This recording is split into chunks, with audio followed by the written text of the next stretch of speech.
लड़ाई नहीं चलेगी।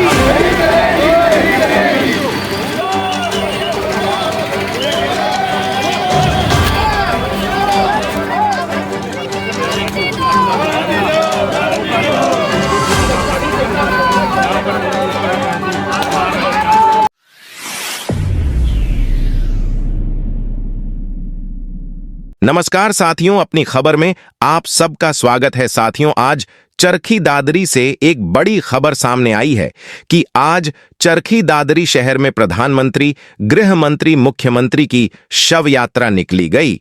जी हां दोस्तों, आज चरखी दादरी में किसानों की मांगों को लेकर रोज गार्डन से परशुराम चौक तक मुख्य बाजार से होते हुए प्रधानमंत्री नरेंद्र मोदी, केंद्रीय गृह मंत्री अमित शाह, हरियाणा के मुख्यमंत्री मनोहर लाल खट्टर और हरियाणा के गृह मंत्री अनिल विज के पुतले की शव यात्रा निकालकर व सरकार विरोधी नारे लगाते हुए परशुराम चौक पर पुतले का दहन किया गया। इसके साथ साथ आपको बता दें कि प्रदर्शनकारियों द्वारा पुतले पर चप्पल व लाठी डंडे मारकर अपना रोष प्रकट किया गया।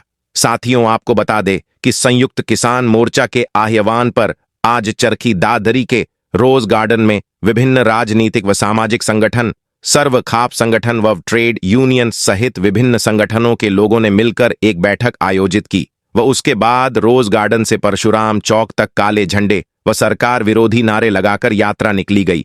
वहीं दूसरी तरफ शांतिपूर्ण व्यवस्था बनाने के लिए भारी मात्रा में पुलिस प्रशासन भी मौजूद था।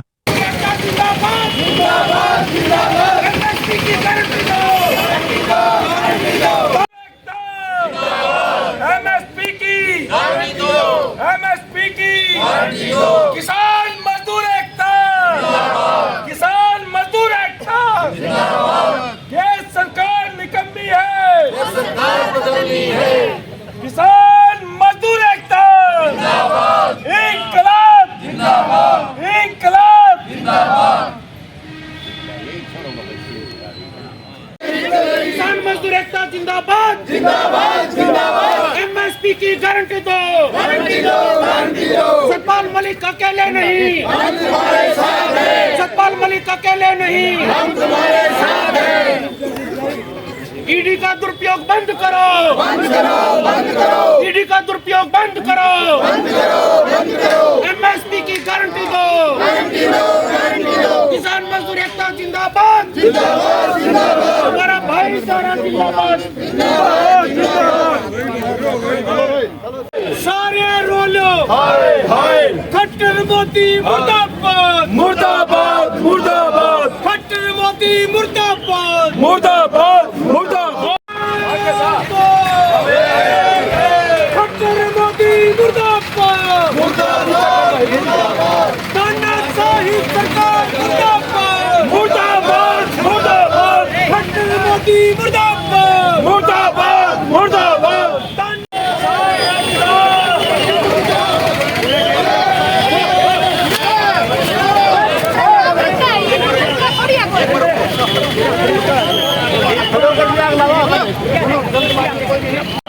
मोदी मर गया, मोदी मर गया, मोदी मर गया, मोदी मर गया, मोदी मर गया, मोदी मर गया। किसान एकता जिंदाबाद, किसान एकता जिंदाबाद, किसान एकता जिंदाबाद। जो जुर्म की टक्कर में संघर्ष हमारा नारा है, जो जुर्म की टक्कर में संघर्ष हमारा नारा है, जो जुर्म की टक्कर में संघर्ष हमारा नारा है।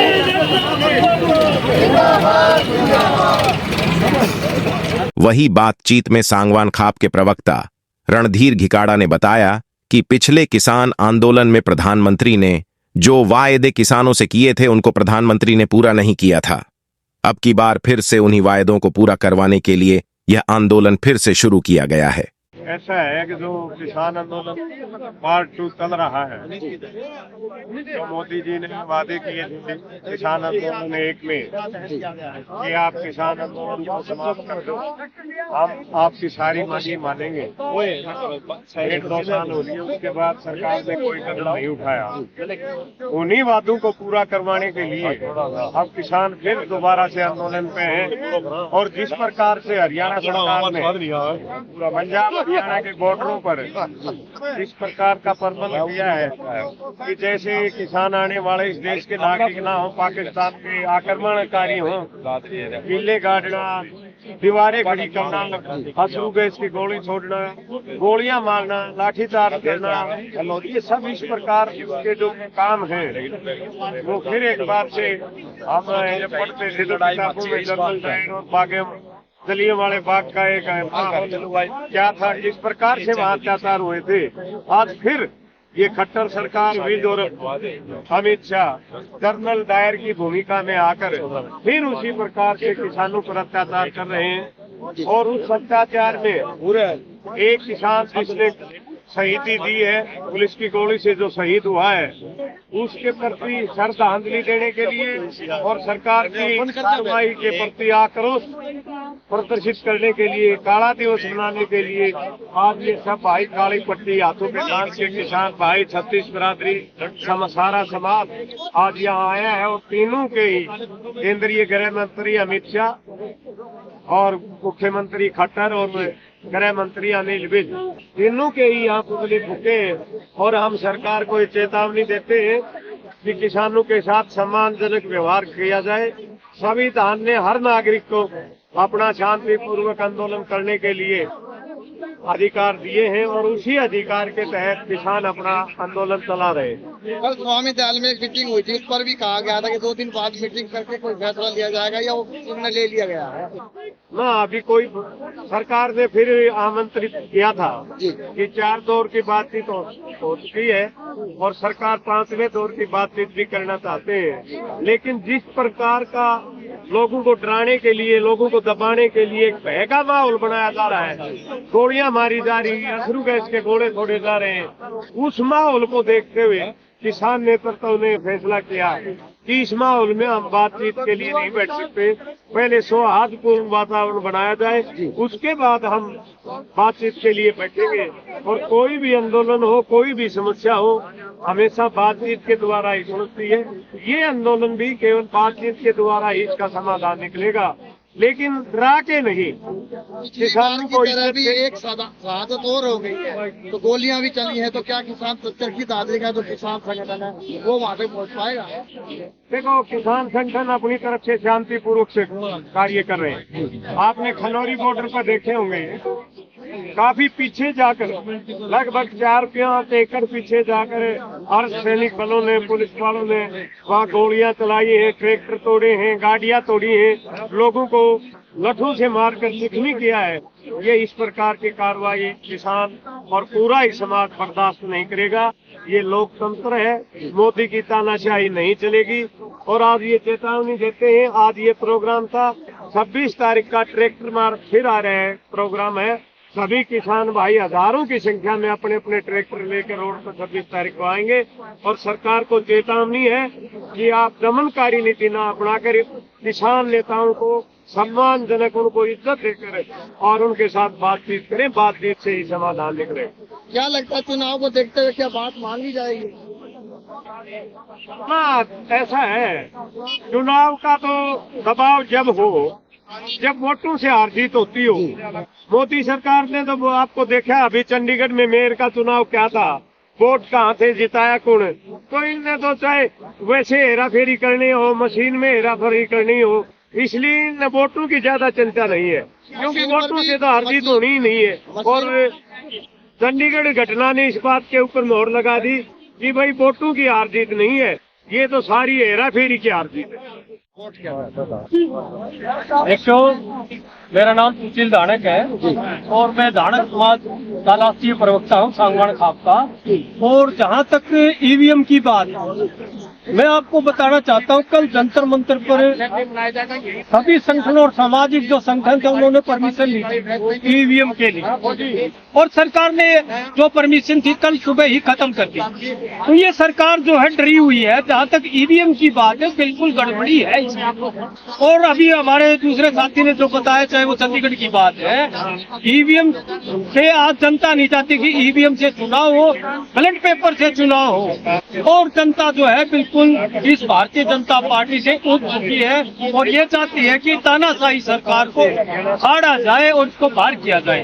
जो एक फैसला चंडीगढ़ चुनाव को लेकर सीबीआई चंद्रचूड़ जी ने किया है, क्या लगता है कि आने वाले समय में ईवीएम पर भी कोई ऐसा फैसला आ सकता है? देखो, बड़ा फैसला आएगा कि उन्होंने देखा है कि जिस तरह से जो फैसला आया है और जिस तरीके से उन्होंने 20 वोटों को 12 वोटों में खड़ा करके 8 वोट को कैंसिल कर दिया, और हमारे जो चीफ जस्टिस इंडिया जो है चंद्रचूड़ जी ने जो देखा और बहुत अच्छा निर्णय दिया, और निर्णय इसलिए है कि एक्चुअली में सच्चाई की जीत हुई है और भविष्य में इस तरह का कोई और दिक्कत ना हो, तो मैं सुप्रीम कोर्ट से देखो आगे भी और जो है उन पे भी सुनवाई करें। तो किसान संगठनों के साथ क्या दलित भी हाथ से हाथ मिलाकर चल रहा है? पिछली बार भी जिस तरह था। देखो, मैं दलित समाज से संबंध रखता हूँ और आज कम से कम सैकड़ों साथी दलित समाज के और विभिन्न संगठनों के ट्रेड यूनियन को लोग यहाँ आए हैं। किसान और मजदूर दलित व्यापारी आज है वो एक वर्ग है। अगर किसान नहीं है तो मजदूर कहाँ होगा, और मजदूर नहीं है तो कर्मचारी कहाँ से होगा? तो आज दलित, मजदूर, किसान, व्यापारी सब एक है और एक होकर के इस लड़ाई को लड़ रहे हैं और मोदी को झुकना पड़ेगा। जय जवान जय किसान। मैं दादा गुरु कृष्ण फोगाट, संयुक्त किसान मोर्चा सदस्य है और संघ वोटर पे भी 4-5 दिन में आए हैं। वो तो वहाँ स्थिति है, अगर वो कोई स्थिति देख ले तो तानाशाही साफ दिख रही है। यह क्या बात हुई कि आगे अगर हम इस आंदोलन को नहीं करेंगे, इन तानाशाही को नहीं खत्म करेंगे, तो एक गांव से दूसरे गांव में आने के लिए भी किले ठोक दी जाएगी।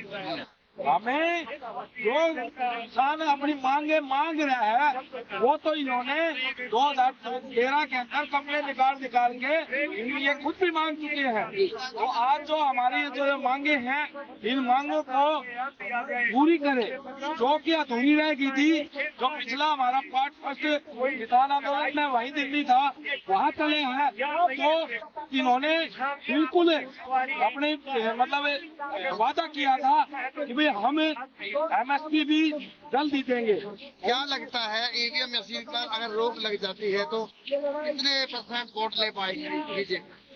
देखिए, ये प्रक्रिया ईवीएम में इस हिसाब से पर लग रही है, जिस तरह से मतलब रिजल्ट आ रहे हैं जनता, मैं जनता की हिसाब से बात कर रहा हूँ, जो जनता की अंदर की आवाज है, तो इसके ऊपर जांच होनी चाहिए और सुप्रीम कोर्ट ने भी इस तरफ संज्ञान लेना चाहिए, ताकि मतलब क्योंकि लोकतंत्र की आवाज है ना, उसको फिर तो मशीनों में दब जाएगी।